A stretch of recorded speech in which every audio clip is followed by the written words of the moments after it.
Cooking. What we're doing today is we're staking up tomatoes. Got off work and you got to get out here and get this done because they're starting to fall on the ground and stuff. So what I do is I just take an old shirt. Let me get the shirt. Get an old shirt like, just got holes in it or it's just tore up like that right there. And I'll just cut it up into strips like this. See? Little strips. Yeah.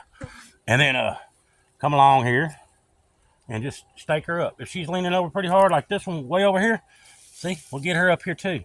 I'll probably put another bamboo shoot right there is what I'm going to go do, and I'll show you what's up with that. So staking up these little darlings is important because, they start they get wild and go this way and that away and whatever. But a lot of times I'll just take these bamboo stakes, or you can use whatever you want. T-post, I do T-post too, and shove them in there in this bucket. And then we'll just tie it off with it. It's really easy. Just keeping everything from dragging on the ground and drooping to where you can get more fruit, right? That's what you're after. You want a bunch of fruit. That's the whole idea of doing this. So anyway, that's just the way we stake it off, or I stake it off, to keep her from being on the ground. I'll show you a few that's on the ground so you can see what I'm talking about. Got this one right here. It's hitting the ground right there. Bam. So we'll just get a stake and get her on up there, tied off to the thing. Because, I won't be able to mow here, nor weed eat. You got fruit on the ground and whatnot. Here's some more that's just let me go on the other side so you can see it's just kind of drug over. You see that? So we're just going to get a T-post on that one and pulled it back the other way. Anyway, just kind of messing around with it, getting everything pulled up like this one's on the ground, hitting the ground. Just need to get it up and staked off. And I'll just literally come up here and just tie it off with a piece of shirt right here to this other pole. See? Get it off the ground, and there it is. That's all I'm doing. It's nice and it's not too daggum hot. I'm in the shade. It's about 5 o'clock. This thing gets shaded at roughly about 5, so then pulled a day's worth of work, and now I'm having to get out here and do this. It's the way it is. But sometimes you gotta pull special duty, Get out here and do a little extra. All right, let me dry some T-post, get some vitamin D.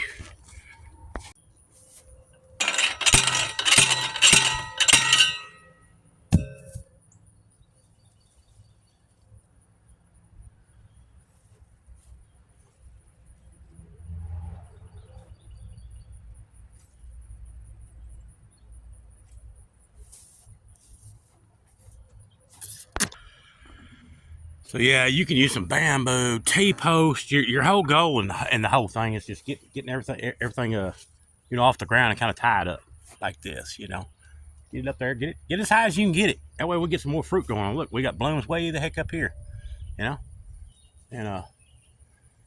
that's the way we're gonna do it all along here. It's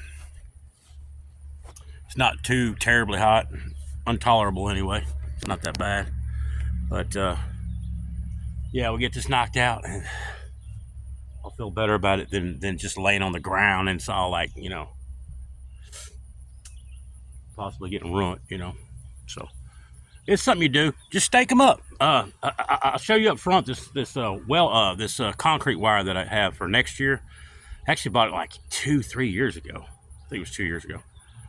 And we was going to build these round cages for these things. Just never did do it. Sometimes life just happens that way. You get lazy or whatnot, or don't think about it until the last minute, and then you just use the old tomato cages that you've always had. But I'm definitely gonna do that next year. Well, I don't know, man. I don't know about definitely. You know what I'm saying? Definitely sucks. I don't even know if that's for real. But anyway, stake your tomatoes up if you can. I don't see why you can't, but you got tomato cages. Let me show you. There's different ways. Here's a tomato cage right here. Chunk it on the ground so you can see it. You see that? Not very good. But it just goes in a bucket and stands up like that. And then your tomato grows right up in the middle. That's just a regular tomato cage, just old cheapy. Now we made these kind 2 years ago. Like that right there. And that's just fence. It's regular old field fence that made circular, tied it together. with its own wire like that.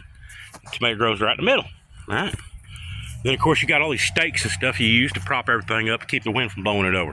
Let me show you what I'm gonna do up front.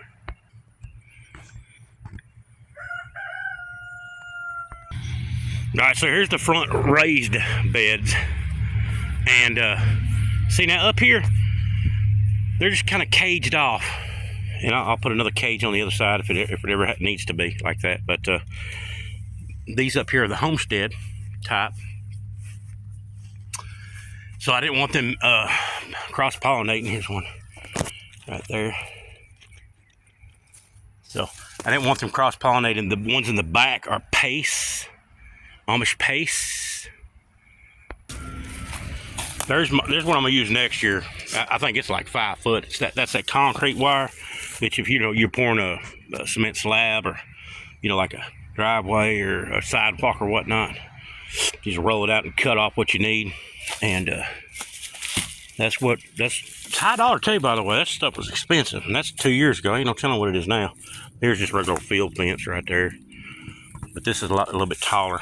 So I think that field fence is like 4 foot, 48 inches, and then I think it's a little bit more. It's probably close to 60 inches, 5 foot, somewhere in there. I don't rightly know.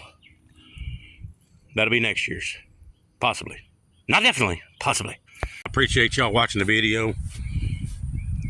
That's an Amish Pace right there. Pace, beautiful. I'm gonna finish staking these jokers up, and I'm gonna cook me a big old fat steak, because I'm hungry.